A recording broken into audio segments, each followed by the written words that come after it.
রোদের তাপ পাশ কাটিয়ে মনের উন্মাদনায় মত্ত পর্যটকরা, বাদ্যের তালে তালে আনন্দ উল্লাস।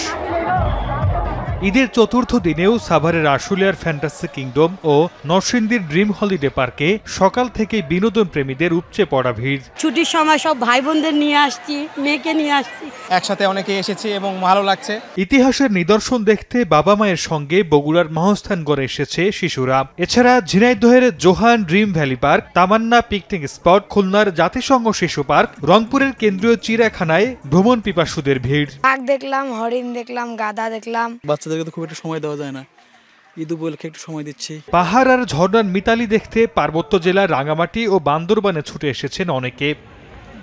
আনন্দ ভ্রমণে আসা পর্যটকদের নিরাপত্তা নিশ্চিতে সতর্ক অবস্থানে রয়েছে আইনশৃঙ্খলা রক্ষা বাহিনী। সর্দার মোহাম্মদ আরিফ, সময় সংবাদ।